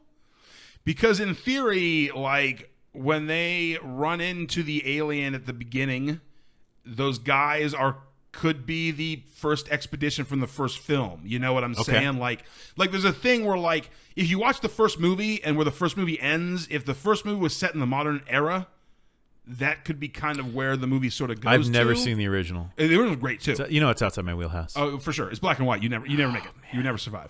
But the first one's great. It's actually funny because my brother had never seen it. Oh, really? He's seen John Carpenter's thing, and I think he was kind of not that interested because John Carpenter's version is so good. God, your brother's weird. How is this schlocky black and white monster movie going to compare? But he just saw it recently, and he was blown away. Speaking of your brother and his odd film habits, listening to BVS and hearing him so ecstatic about it was very odd. Yeah, right, because he won't see a comic movie now. He would not watch that movie today. No, he is totally checked out on that. He will never see another Marvel movie, another Star Wars. Did you try to get him to watch Batman v Superman, by the way? For this recently? No, he wasn't around. Oh, yeah, we've been on different schedules, so I had try to to watch ask on my him. own. I want to know his response because he loved it on that podcast. I'm sure he will not have a chance to even get him. He's just done. I couldn't get him the Joker. I know. He went like Joker. I'm like, oh, do you want to go see Joker? And he's like, I mean, like, yeah, but nah.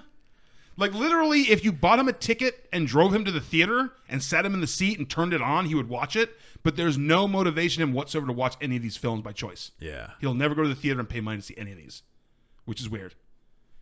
He's like the anti-you. Yeah, you guys true. are like polar opposites. It's true. We're like, he's gone full art house, and like he won't see fart anything. House. Right, and you've gone full fart house. Yeah, no, it's very, very true. And the thing is, I don't want people to think I'm not going to watch a movie because it was made pre-1977. No, but it's a little tougher getting you, especially if it's black and white. It is, but I'll do it. The Blob was another good one. Oh, it's fantastic. That's another great. The Blob is phenomenal. I think that's getting a Scream Factory release coming up because Twilight Time's contract expired, which is also why I want to say Sony re-released Fright Night. Same thing. I always think when it comes to remakes, because people act like remakes are a new thing, and they're not. I mean, you go back to the goal. I mean, The Wizard of Oz was made like silent before they made it, by MGM. Like Scarface was a remake. Yeah, a ton of movies have been remakes. I think the problem is like you want to wait long enough that the old version is no longer. I think it helps. Well, right. Yeah. Okay, when you have like The Thing, for example. That it's like out of the memory right, zone. When John Carpenter's The Thing came out, the Thing from Another World, that is a late show. You know what I'm saying? That's a creature feature late show spook movie. Like that thing was so far from actually being something that was in the public consciousness that you could do a remake. Kind of same thing with The Blob, but you have something where the movie came out like 10 years ago and now you're doing a remake, and like a lot of people own the original one on Blu-ray and DVD. Like, what are you doing? Yeah. It's man. I'm assuming part of it's to keep some of that licensing and all that, what the hell? I don't know, man. We live in strange times. Getting back, I guess, to the topics we've gotten off, I do see a question about what were your thoughts on the Batmobile? I really like BVS's Batmobile because they were able to do so much of it practically. Yeah. So it actually does little jumps and shit, and I think that's great and helps bring it to life. You can obviously see where some of the CG is for it breaking through the ship and all that stuff, but for the most part, I think it's solid. I think it's going to be really hard to come up with a bad Batmobile. I mean, like, I think the one that looks the craziest is probably, what is it called, like the Tumbler or whatever? The Tumbler from in Nolan's, right? Which is basically like it's like a Humvee, a repurposed military vehicle. So I mean, painted black. That one's fine. I mean, you're gonna have to really do some Elon Musk Cybertruck bullshit to make people hate the Batmobile. It's the ultimate cool car. I do like this one more than the Tumbler, but I mean, let's be real for a second.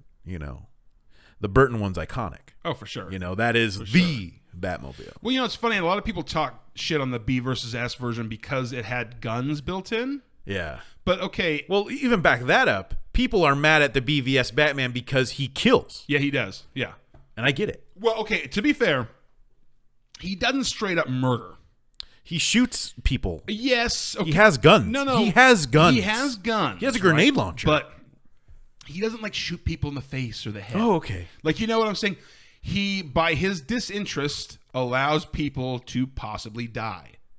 You know what I'm saying? Like, okay, if you're some Jigsaw level not murder. Look, if you're gonna fight old pissed off Batman, he's not gonna make sure that you make it to the hospital when he's done. He's not going to pull a gun out and shoot you in the face, but he might shoot you in the stomach. And if you live to the hospital and you survive, okay, great, that's on you. But if you don't, I also don't care. People would get mad that he would brand people, and that would cause you to get raped in jail. Yeah, seriously. But my whole thing, and I feel like this is obviously a post-traumatic stress Batman. This is a Batman who's lost a couple Robins. Yeah, he's been around already. He's obviously tangled with the Joker. Were there any other allusions to villains in that film? That was the main one I recall. If you look on the IMDb he says something about penguins. Doesn't Alfred say something about you're not fighting penguins? About penguins. This is a Batman that's already gone through some shit. He also, there's a line he says about, like, this isn't the first good guy we've seen turn bad, which some people might think could be a reference to Harvey Dent. Oh. Because he was obviously, I mean, if you go for the Nolan version, he was like this whole White Knight character, but even in the comics, being the district attorney and turning into a villain. I haven't seen it myself, and sometimes the trivia on IMDb is straight up bullshit. It's crazy out there. But there is this thing that in one of the columns of Wayne Manor, there's a question mark spray painted. Oh. Like an allusion to the Riddler. Either way, it's true or not. It's a Batman who's already gone through some shit, and he's lost his homies, and he's lost his home. His sick ass pimp house. Yeah, stately Wayne Manor burned to the ground. And I think that's the Batman you're going to get from that, is one who's still going to dispense justice, albeit quickly and much deadlier. Well, and people forget, in Tim Burton's Batman 89, the Batmobile's got machine guns built into it. He used them to shoot down the door to get an Axis chemicals. Then Batman drives the Batmobile by remote control to Axis chemicals, uses machine guns to break the door down, then drops grenades out of the Batmobile and blows that factory the fuck up, I'm sure killing every single person working in there. Cinematic Batman has always killed. Yeah. Cinematic Batman has always killed. And in the movies, how many Batman's villains made it through their movie alive? I mean, Joker, dead. Penguin, dead. Catwoman. We're talking about the Burton. But they kind of all still tie in somehow. Two-Face, dead. Catwoman was going to be dead. Riddler survived. Mr. Freeze survived. They didn't kill anybody off in Batman and Robin. But anyways, movie Batman's always killed. Yeah. So that's not like a different thing. What's your favorite Batmobile? You said the Tim Burton one? I mean, it's the most iconic. I go with Batman 66. Okay. That one's good too. Which some people try to count out because it's not theatrical, but yes, it was. Batman the movie. Batman the movie. Yeah. I don't get it. People forget about that one all the time. They talk about like, oh, the leading men who played Batman, and they always ignore Batman the movie. What are people doing? Adam West. Goddamn. Get it right. And I feel like Maverick's on the same page with me here, saying that Batman's late in his career and a bunch of shit has gone down. It makes sense. I mean, they were inspired by the whole Dark Knight Return storyline, so this is supposed to be a Batman that's over it, that's disgruntled, that's pissed off, that almost has to up his game because he's a little older, he's a little slower. You know, he kind of has to level the playing field. Were there any things you liked in the Ultimate Cut? Like, besides the fact that, like, you know, it fleshes out itself, but you definitely get some alternate scenes. You've got longer scenes. You've got new scenes. Mm-hmm. So besides the scene with Steppenwolf, was there anything that you found to be like, oh, I like this a lot? I remember not realizing that was Jimmy Olsen they killed off at the beginning. We did. I remember none of us did. I think we all said, who is that? Right, because in the theatrical cut, they don't tell you that's Jimmy Olsen. Yeah. I mean, I think later on online I read that was supposed I think to that's be Jimmy Olsen, how it went. But at least they make it clear that it's him in this. He straight up goes, I'm Jimmy Olsen. Right. Which is, he straight up says it in the Ultimate Cut. I mean, I liked all the extra exposition. I feel like there wasn't any single scenes that really stood out. It was like little lines that I knew were cut out that just made the scenes work better. Like, I think like everything with Lex Luthor, if it had a couple extra lines of dialogue, it was an improvement. There's just there's a line with the guy with the wheelchair who Lex Luthor tricks into blowing the place up, and he has this line about he can't even piss standing up. Mm-hmm. That's not in the theatrical version. Okay. And like just that line alone just gives the scene a little more punch and meaning. You know what I'm saying? Like there's just a like it's almost like it turns it from a PG to a PG-13 movie or something. There's a couple of those. Where it's like I think it helps to make the movie feel more like mature and adult with the stuff they added in. One thing that I liked that got cut, and I think it's partially because I was so surprised at it, is the opening scene, which initially when I saw it, you know, it opens with the Batman origin. Mm-hmm. And I didn't know it had gotten cut, and initially Martha Wayne's fate was more brutal, where she basically gets shot in the face. Yeah. The pearls go around the backside of the gun. You see the hammer popping the pearls, which is how they hit the ground. Yeah. And that's not in the regular cut. No. And that's so gnarly. That's an interesting twist, too. Yeah, that is crazy. We talked about, and I said, like, how in the scene in Joker, when you get Batman's origin, how it almost seems like by rote at this point, with like, you know, okay, shoot the dad, shoot the mom, grab the pearls, leave the alley. Like, and with this, like, that whole gun thing sort of like is very almost like artistic, in a kind of poetic way. I really, man, I don't just like it because of its brutality, but it definitely sends the message home of this dude was not screwing around. As much as I didn't like the origin story, I feel like it's just so iconic that I definitely feel like I would have missed it not being there. I like the fact they can do it short. Yeah, you don't like. You get the gist, right? I mean, it's. I mean, in the right way, you can boil down the origin story to literally that scene, and that's all you need. And I think it helps, especially because like with Batman, like okay, like Spider-Man was bitten by a radioactive spider. So he has spider powers, but like his whole life isn't about being bitten by spiders. Yeah. You know what I'm saying? Like the death of Batman's parents, that moment is so iconic to his entire life. It so formed who he was right there. And like with everybody else, their origins just kind of like how they got their powers or how they made their suit. And it's not with Batman, it's like you almost have to have that alley scene, or at least like, okay, the first Tim Burton one, you see it in flashback, but initially you just see him visiting the alley and like putting down 2 roses and stuff. Like you can acknowledge it that way without having to like show the whole lead up, you know? And they almost trick you too at the beginning of the 89 Batman movie by making you think that family is going to be the Waynes, and then Batman saves them. So they kind of trick you. If you remember seeing the movie for the first time, like I do. I'm actually planning to revisit those, I think, for Christmas time. I think. Batman Returns, one of my favorite Christmas movies. Side note, another off-topic rant here is the thing I hate the most about Christmas time is hearing everyone talk about how Die Hard is their favorite Christmas movie. God, I hate that too. Oh, man. It's a terrible Christmas movie. Comments, Maverick likes the Gotham scenes that show how frightened people get when they talk about Batman, like he's a boogeyman. I love the way criminals react to just the name. No, it's rad. Yeah. And the whole people call him like the Bat and stuff. Like I've always liked that better. And the comics tread the line. Like depending on and this is all pre-New 52, but like some issues it's like, oh, like here's Batman at a press conference talking with Commissioner Gordon. You know what I'm saying? And then other times it's like he's this dark mythic figure that is like almost like a legend. Yeah. And he works much better as that. Like this urban legend that like almost nobody's ever seen him. Some people don't think he's real. You know, like that works better than the idea of him being a well-known costumed character that like people are very aware of. They do a really good job here at making him tangible, but yet the Batman as a myth. As a legend, as this sort of thing that's, you know, a little bit more mysterious. Maverick MX asked if we think the scene with the bats carrying Bruce up to the light actually happened, or was it all in his head? It had to be in his head. I would love for the bats to carry that goofball around. That would be neat, but yeah, that's a whole other movie. Well, and they've done that in like in Batman Begins, he had like a sonic device that like attracted bats or something, and he was like kind of using them as like a tool. But otherwise it's always kind of been like this iconic imagery thing. Yeah. So I definitely think that was like as if he was birthed by bats that shown like him the light. Symbolic thing. Yeah. Definitely.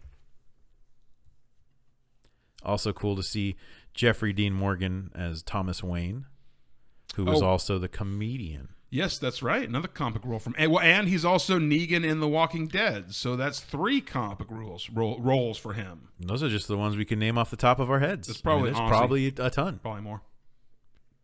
Dude, how great would he be though in a Flashpoint movie as Thomas Wayne? Dude, that would be rad. That'd be what's up. Someone was talking about Fairuza Balk as Joker. People were like, no, and obviously like, yeah, Joker's not a woman, but Flashpoint Joker, she would be perfect. Yeah, for sure. Absolutely, 100%. That's why I'm always kind of bummed because, okay, you get like the DC animated movies. They do all these storylines, and it's cool to see them done as a film, but got to be so much better if they were like live action. Yeah. Like imagine if they did, like you were talking about, like imagine if they did Kingdom Come as a theatrical movie. Old Superman. That, I mean, you could use that book as a script and shoot that, and it'd be like the most epic comic movie of all times, but they'd never make it because it's just too far, it's just too deep into the fandom. It'd be a great series if HBO could take a gamble and do like a 10-episode series of Kingdom Come or something. That would be dope. Oh, man. And that's what we need on DC Universe before it goes out of business. Never happening. Nah, hell no. Hell no. Dead Punk notes he's also in The Losers, another comic book movie, which I haven't read the comic, but the movie's pretty fun.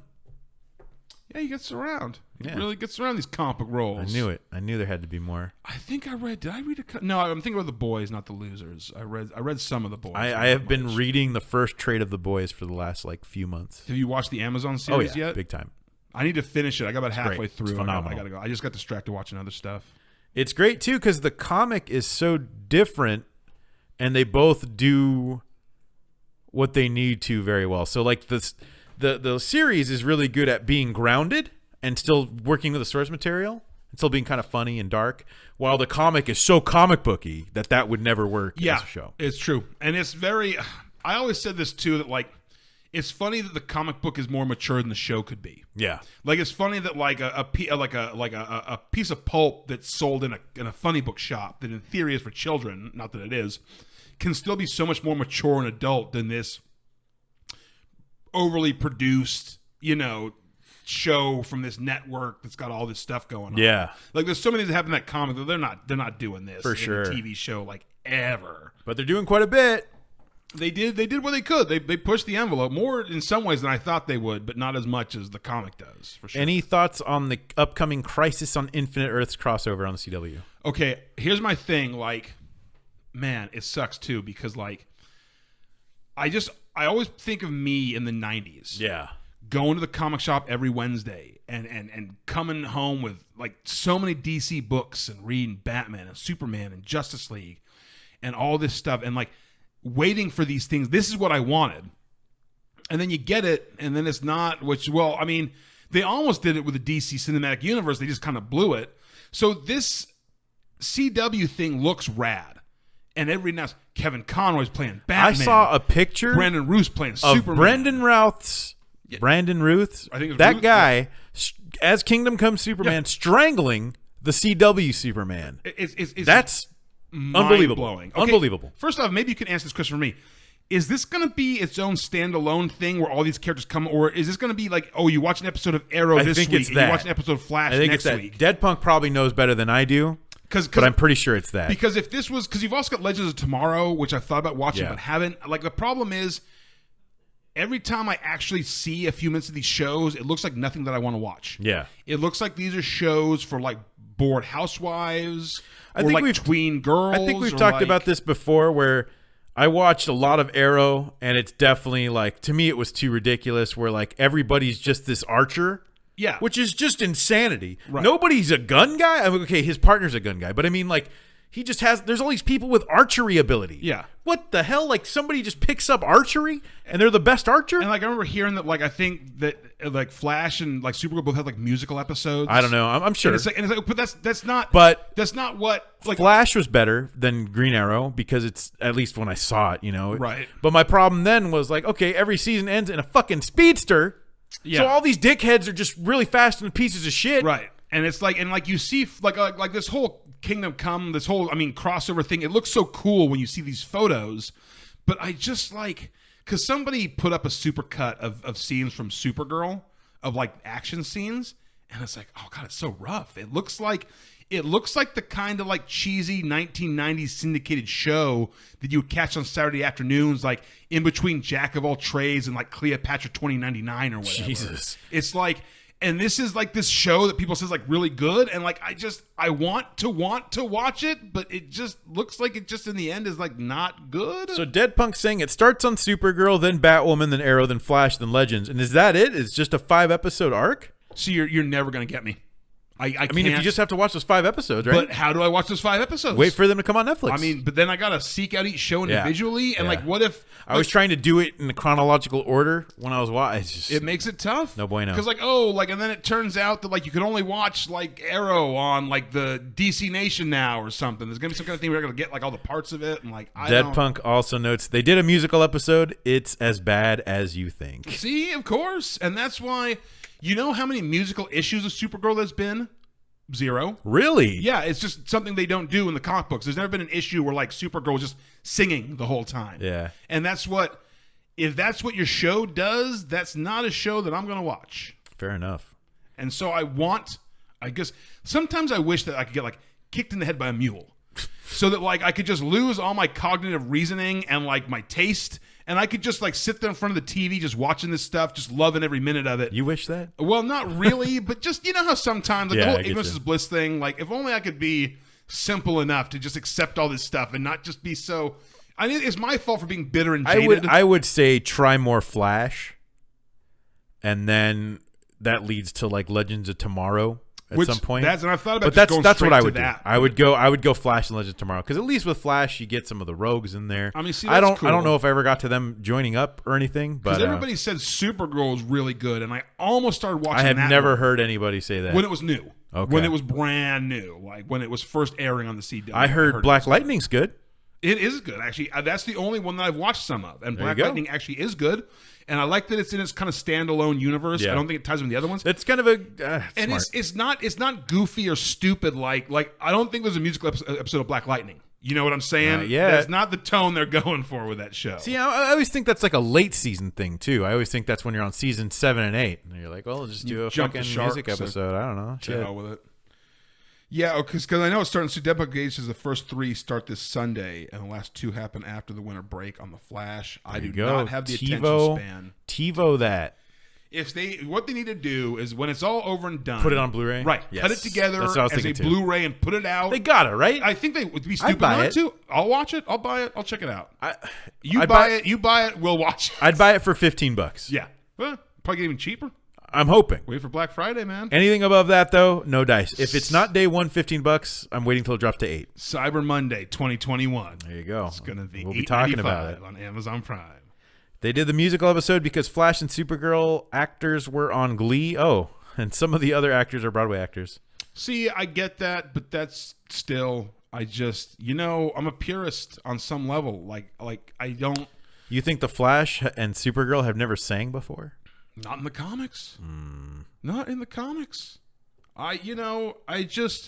It's like I'm the guy who went out and spent $30 to $60 every Wednesday for my entire life that made them think these things were viable. Yeah. And then when they make them so they don't appeal to the people who were the ones who got them there to start with. Dead Punk asks if you watched the last couple of crossover series. I don't think so. I only watched what was on Netflix like 2 years ago. But I think I saw, gosh, I don't remember, man. It's been so long, dude. Yeah, like I said, I've watched some Black Lightning, and that is it. Didn't they do, what was that thing they did with the JSA a few years ago? I don't was know. that Super, what was that, Smallville? What show was that? I don't know. Because there was some show. Didn't Smallville do that was at it the end? Maybe it was Smallville. something? I Didn't they think bring it was in Smallville. Cyborg? Yeah, there was one of those I don't DC know. shows not a ton of years ago, but at least a few years ago, did like a whole JSA thing, and I almost watched it for that, and then I still didn't. I feel like it was Smallville. It probably was. Even that couldn't get me to watch. And I guess Stargirl's getting a series too. I guess, yeah. Which, I mean, Good for her. I mean, cool. I do want to watch Gotham. That is also on my to-watch list. Yeah. And I started with that when I watched the first few episodes of season 1, and I was digging it. I thought episode 1 was bad.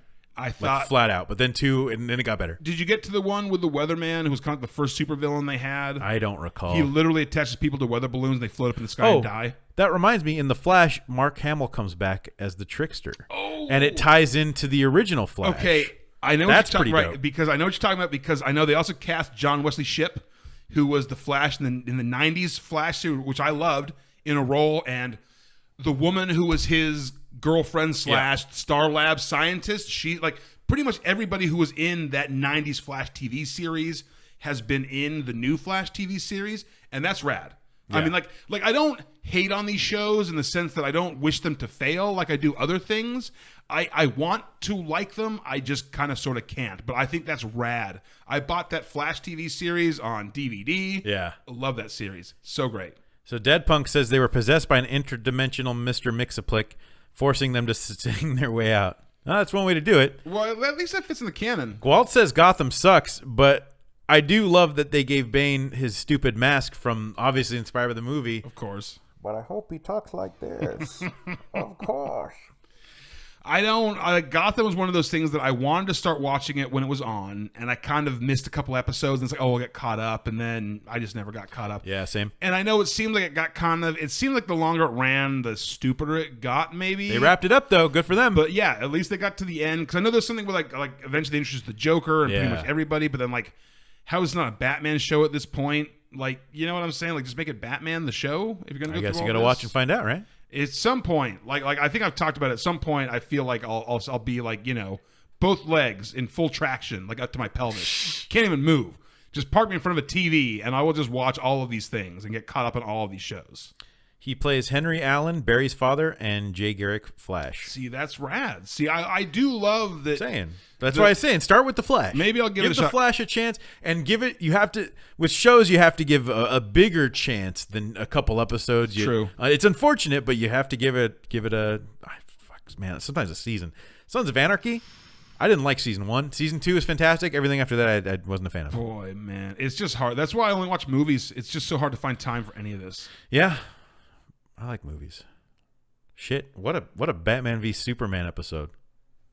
Yeah, they really we didn't talk too much about the Snyder Cut, but then this is so to speak part 1 of a series. So I feel we'll be talking about Snyder Cuts. We'll probably talk about Justice League at some point, and I could see doing. We could probably do another Batman v Superman. Right, episode. I wanted the third one. We could talk about Wonder Woman. We could talk about Aquaman. When I did my little Blu-ray review of the BVS release, I definitely did the same shit. I just geeked out like for a long time. I had to edit it because my sandwich showed up and threw me off. I ordered an online Sammy. Completely unprepared for my sandwich to arrive. And I tried to keep going, but then I would have missed the Sammy train. Yeah, hey. But yeah, so we could definitely do another one of these for sure. Man of Steel. I am bummed. Yeah, Man of Steel. I mean, the whole aborted half-formed DCCU. We could talk about Suicide Squad. We could totally talk about that. Yeah, I would. I don't know if I want to do a whole Suicide Squad episode. I mean, maybe not. We could combine that with Justice League. We could maybe tie up. Double team them. There you go. Or something. Or like maybe when Wonder Woman. Or Wonder Woman. Or maybe what we could do is when the sequels come out. Oh. Like I keep thinking that stupid Birds of Prey movie is Suicide Squad 2, but it's not. It's not. That's coming out separately. Surprisingly. Right, even though I think it would be. Maybe when Birds of Prey comes out, we could talk about like Suicide Squad. And then like Wonder Woman 84 comes out, we could talk about Wonder Woman or something. We'll figure it out. We'll see what's up. Let us know what you think, people, if you want to hear more of talking about these DC films or if this is a totally something people aren't into. You never know. Thanks for coming by, Gwalt. You have a good night and have a good day at school, buddy. Oh, hey, study hard.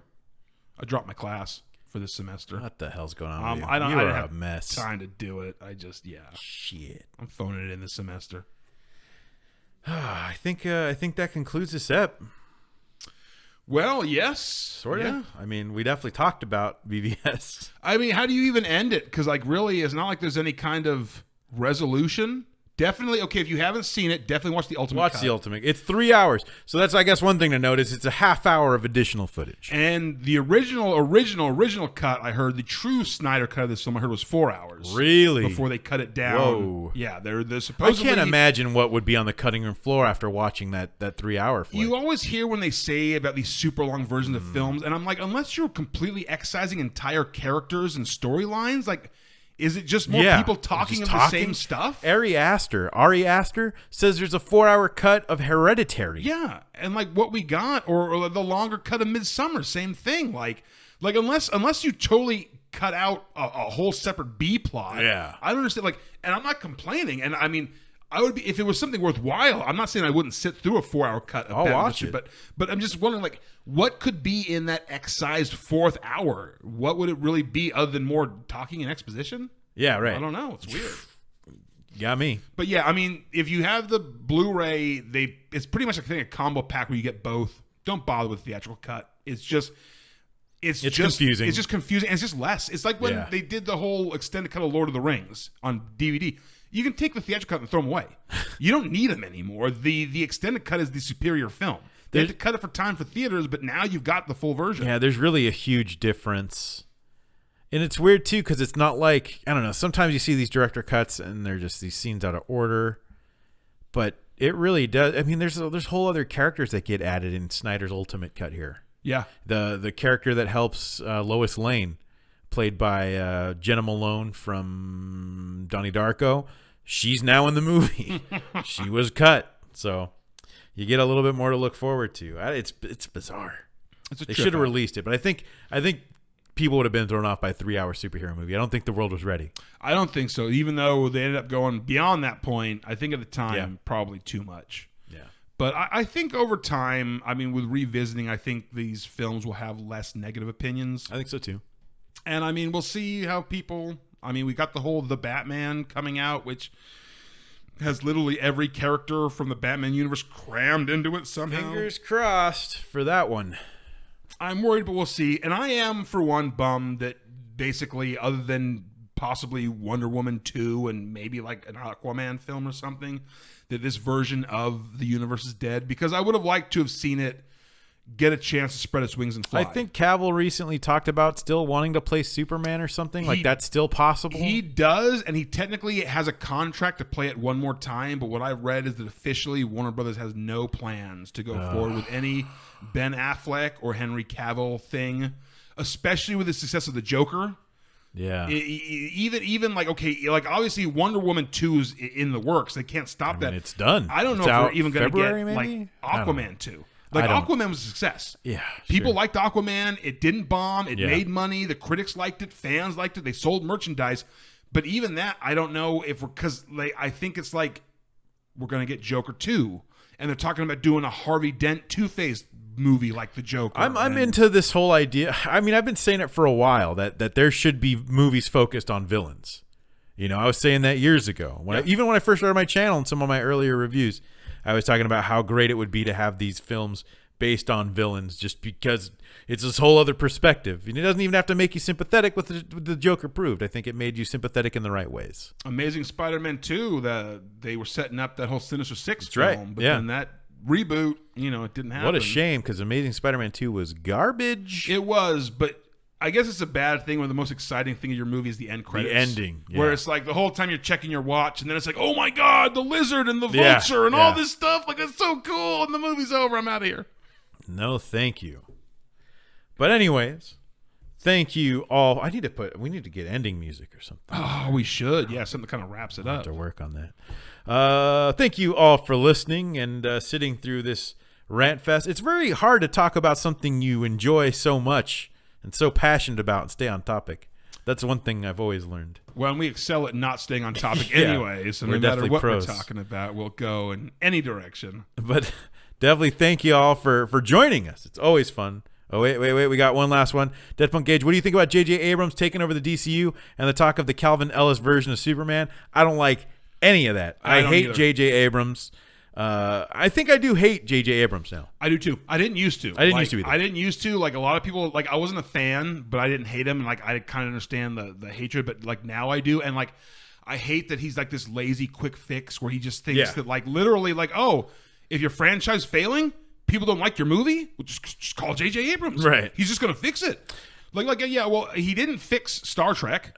He's certainly not fixing Star Wars, and we'll find out how much he's not fixed Star Wars in about 2 weeks when that piece of shit comes out. And the thing is, I don't know anything. I'll admit, I don't know anything about Calvin Ellis as Superman or whatever, but I'm not ready to let go of Henry Cavill. No, me neither. That's where I'm at on that. It's too soon, and once again, yeah. Don't put the cart before the horse, DC. In this, like I feel like the next thing after Wonder Woman 2 is probably gonna be the Batman. I think it sounds like it. Because I know the Black Adam movie is now picking up steam. That's going to be starting production, so that's not even in production. So it's not in production yet. So like just like June or something. Don't make any big plans, DC, until these movies come out and you see if people like them, and then go from there.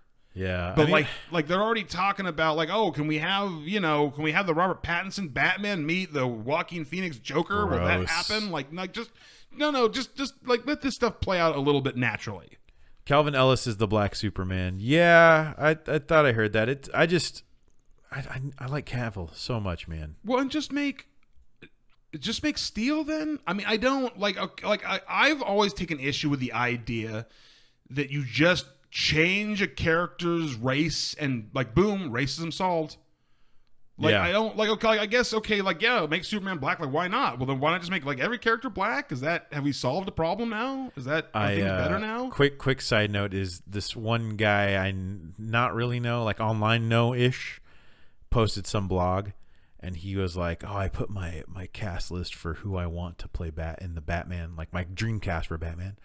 And I picked a black Batman, and it's really gonna piss people off. And I was like, "Are you just doing that to piss people off? Yeah.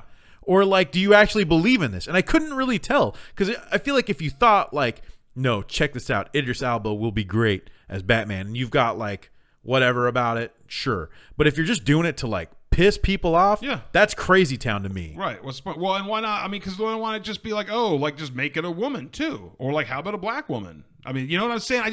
It's just the idea that this diversity switch they want to flip. Yeah. Like that's going to solve some kind of problem. Yeah. Like okay, like Spider-Man, the whole Miles Morales thing.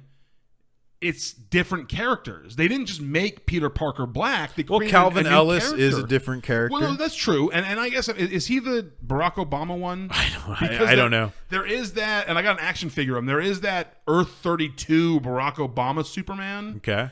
And I don't know if he's the one they're talking about. If this is from the new 52, I don't read any of that stuff. So Deadpunk says just make Icon a big deal. Which one was Icon? What book was that? Wasn't that Icon? Wasn't he like OG when they were doing the was it Milestone or whatever? I think that was Milestone. This is the 90s, right? Yeah, I think so. Gee, this is a blast. I haven't thought of that in years. Nobody has except Static Shock survived. Static Shock, yeah. Everyone loves Static Shock. Like, well, he kind of managed to squeak his way into the DC universe. It was the comic, or not the comic, the cartoon. The cartoon, yeah. That really pushed him over the edge. And he got to get into kind of like, and everyone loves Static Shock. Yeah, it works. Yeah. And that's what I'm talking about. Like, I think the idea of black superheroes is great. Create black superheroes. Meteor Man. Don't just take white guys and make them black. That's not a solution. Actually write a character that is this ethnicity with a backstory and the whole thing, you know? Don't just color swap characters. Deadpunk also notes Pattinson did say that J-Lo could play Batman. Sure. Yeah, why not? I don't think so because her butt's too big. Yeah, maybe. I mean, that's just... Suit. We saw that scene in Batman and Robin. We could see the bat butt, and I don't know. Bat cheeks. Like I said, I'm not opposed to diversity, but I just feel like here's what like Hollywood is now playing some kind of like game of Sniglets where it's like whoa, like it's like we're making or not Sniglets, I guess, but I'm trying to think of like some kind of words. So we're like, okay, just put either like female or black in front of anything that exists. My problem is they don't play that game in China. No, they don't. So they're not that dedicated to it. Right. It's not that real. Well, because they only care about money. Yeah. That's why they don't get Superman. You know who doesn't care about money? Superman. Hollywood only cares about money. Superman doesn't need money. Nope, but Hollywood does. I hate you, Hollywood. You ruin everything. You know Ghost Rider was CG? What? I still don't know if that movie was actually as bad as I thought it was. It was like some kind of a fever dream. I don't want to find out. No. I'm not eager to revisit those, and I feel like I remember the first more than the second to the point where I'm not even sure if I saw the second, but I think I did. Does Disney own those? Do they give the rights away? I don't think anybody gives a shit where the rights are. I never heard these. the one movie or thing superhero I have never heard anyone complain about is where's Ghost Rider now? No one has ever said that. Where's the rights to Ghost Rider? What's happening with that? How come he can't show up in the Avengers? So thank you all for listening to the Full Custom Podcast. I am one of your hosts, Full Custom Hot Dog. I am the other one of your hosts, Honest Jonn. And you could follow me on Twitter. It's Full Custom Hot Dog without the last O because that is just too long for Twitter. And you can find me on Twitter at MangaManiacs. I don't review manga anymore, but I still talk about stuff, so follow me. It's not manga, though. No. It doesn't. I almost did review manga. I bought a volume of manga. I was like, my should I actually God. review this? It's been like 10 years since I've reviewed manga, but I still haven't read it. It's sitting on the shelf. Yeah. Maybe next week. It's a thought that counts. But anyways, thank you all for watching, and join us next week where we talk about cryogenics and popular culture. It's going to be a chilly good time. Until next time.